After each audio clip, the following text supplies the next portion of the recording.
I'm Tracy Andisonico po, sir. The supervising sorry po, sir. The supervising auditor of the Office of the Secretary po, sir. Okay. Sa pagkakaintindi ko po sa isang district office, meron ho silang power na magplano, gumawa ng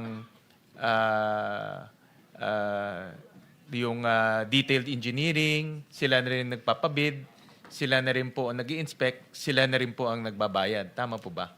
Tama po, sir. I can see si Engineer Alcantara nodding his head. No? So, pero ganun ang ginagawa ho nila, diba? Opo, sir. Opo. At pag nagbayad, COA papasok sa post-audit level. Tama po ba?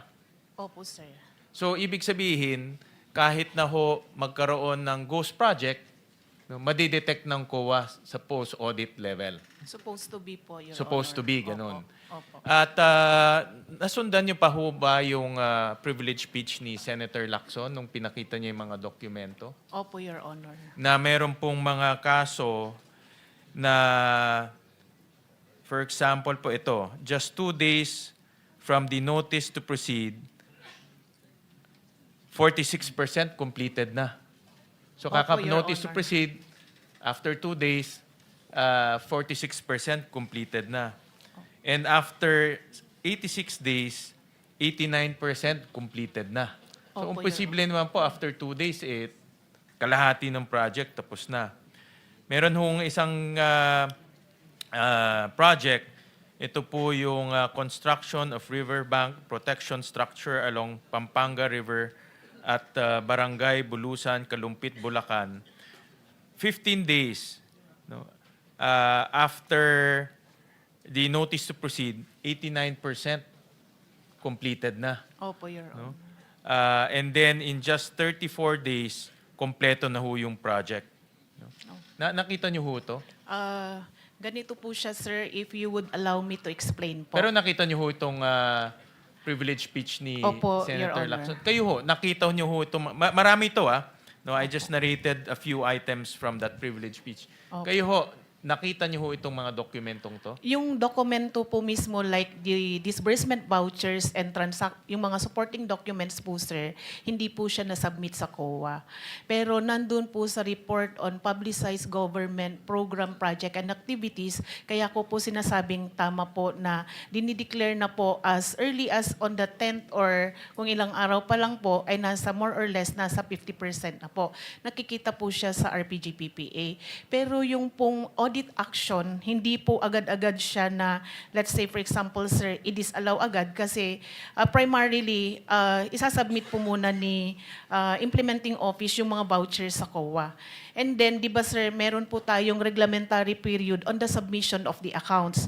So si auditor po, nag-issue po muna siya ng mga audit observation memoranda requiring or reminding the implementing office to submit the unsubmitted disbursement vouchers. Pero dahil hindi pa nga po na-submit, na-compel po si auditor na mag-issue ng notices of disallowance primarily dahil may indication na po ng fraud based doon sa RPG-PPA na sinasubmit po nila dahil hindi nga po sila nagsasubmit ng mga disbursement vouchers din po. Pero ma'am, ito 2023 pa, 2023, Opo. 2024. Opo. Paano po umabot na ganito after 2 years, tsaka lang ho lumalabas to? Ba't hindi ho na-detect ng resident auditor doon? And who is the resident auditor during those times? The resident auditor during those time and up to present po is Miss Cinderella Esperanza Santos po. Actually po sir, papunta po sana siya dito pero talagang trinatrangkaso po. Kagaya ko din po, trinatrangkaso din po. Bakit hindi niya ho na-detect? Kasi office Opo. at pinakita rin ho doon sa privilege speech yung mga pictures na sinasubmit as evidence of Yes, completion, pare-pareho. Opo. Diba? Ito ho, hindi naman kailangan ng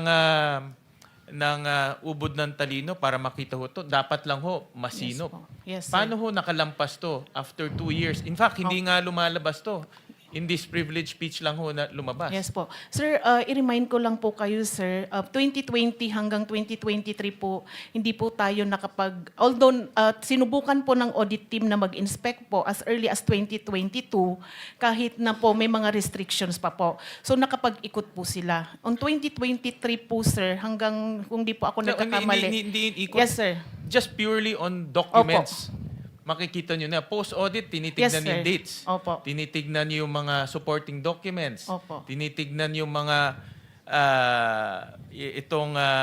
veracity of their declaration, Yes di ba? po. Yes, sir. Kaya nga po napilitan po yung auditor na mag-disallow ng mga transactions po ng Bulacan First DEO kasi hindi po lahat na-submit po yung mga transaction documents po, sir.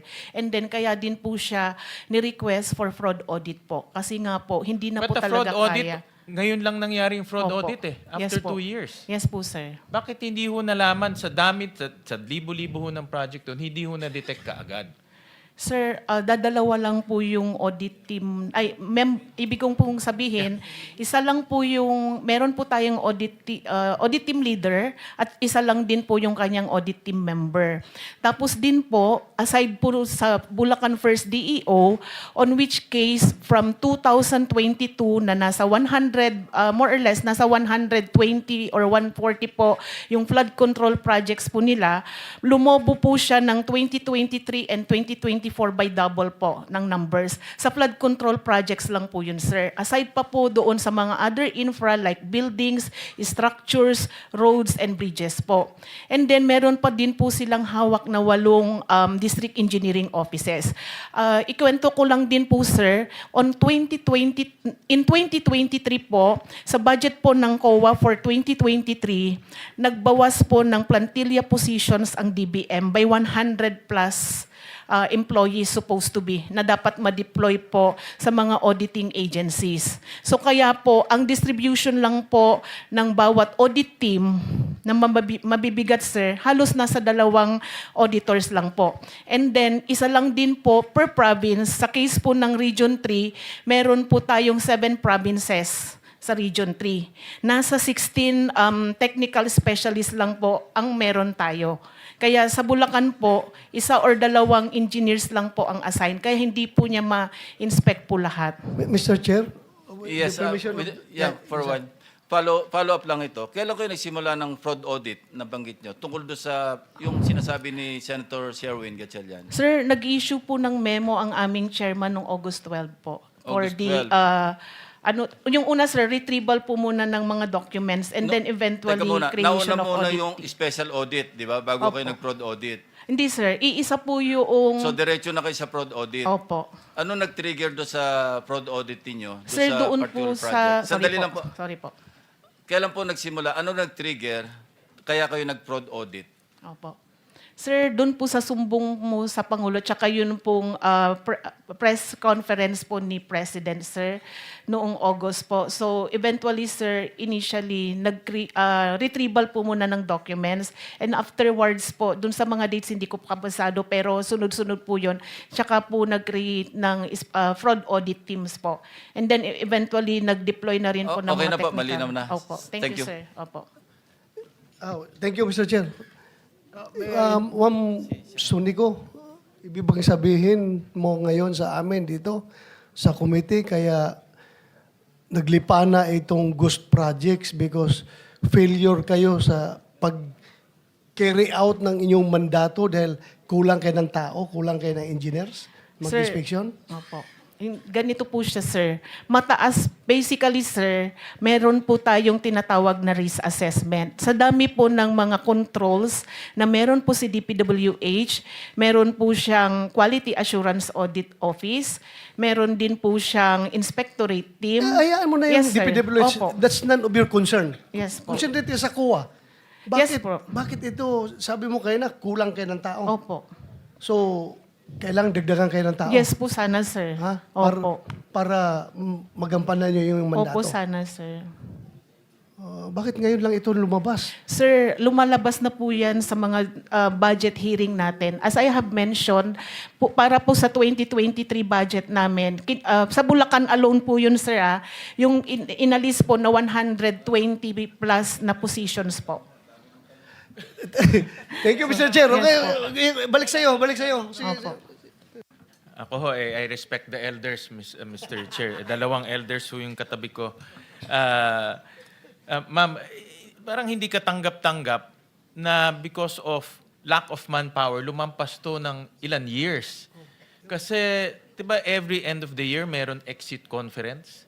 Alam ko ho, nung mayor po ako, every end of the year, may exit conference, sasabihin sa'yo lahat ng deficiency doon. At pag hindi mo nagawa, the following year, puro disallowance. In fact, yan nga ang comment ng mga kapitan. Pag bumili sila ng konting bagay lang, disallowance, explain. Pero ito, 2 years, 3 years, mas matagal pa based on the testimonies, hindi nadidetect ng COA. Hindi, sir. May mga observations naman po ang mga auditors natin, sir. Yun nga lang po, sa dami din po. Kasi, sir, pagka kunwari po, nag-issue Ba't po walang action ng NBank? Ba't walang action ng commissioner? Kung na-detect na nila, lalo na ganito, we're talking about, ma'am, hindi ito 1 million, 2 million. We're talking about billions. No? Billions ang perang nawawala. No? At ang pinag-uusapan natin dito, ghost projects. At pinag-uusapan natin, based sa dun sa nahalungkat ni Senator Ping, mga very obvious tampering of supporting documents. No, you don't need to be a CPA to know that. Makikita mo na kaagad eh. Ngayon, ang tanong ko, baka yung mga kasamahan nyo doon kasama rin dito sa modus. Naimbestigahan ba ho sila? Wala ho kasi yung resident auditor. Naimbestigahan mo ba sila? Sir, meron po kasi kaming internal audit affairs. So, nasa kwan na po namin yun sa chair, sa disposition po ng aming chair. Yeah, but naimbestigahan na ho sila? Because right now, kailangan matita lahat eh. Wala po akong knowledge pagdating po doon, sir, kasi sa human resource na po yun, sir. Yeah, pero ang punto ho namin, ang last control or last safeguard in that area is COA. Yes po. Sir, Pag ang COA bulag, lalampas talaga ito. Sir, pwede ko po bang i-share, sir, yung mga paghihirap din po ng auditor? Di ba, sir, as mentioned earlier, sir, kahit po meron pa po tayong limited movement during 2022, nag-inspect po sila. Based po sa kwento ni Miss, nung ATL po, naghahati pa po silang dalawa nung kanyang member para lang po marami silang maikutan pag nag-inspect po sila. Hindi Opo. lang yung inspection eh. Yes, Yung inspection na intindihan ko, yung dokumento Opo. eh. Ang hindi ko maintindihan, bakit hindi na-detect sa dokumento na in 15 days tapos na yung proyekto? Yung sinasabit na supporting documents, mga pare-parehong pictures. Yes, sir. Hindi na inspection. Opo. Ako naintindihan ko Yes, inspection, sir. malalayo talaga. Pinuntahan namin, malalayo talaga. But Opo. yung dokumento lang, tabletop lang to. Opo. Kaya po nag-disallow yung auditor po natin, sir. Yeah, but this is after many years. Ba't hindi dinisallow immediately at in-elevate to kaagad? Sir, madami po talaga kasi. Kailangan po kasing i-check din, sir. Kasi sa totoo lang po, pagka nagdi-disallow din po, iniisa-isa po ng auditor. Ganito na lang. Opo. What we want is pati yung COA resident auditor maimbestigahan rin. Sige po, sabihin Kasi po kung namin. hindi, mawawalan no kami ng kumpiyansa sa COA.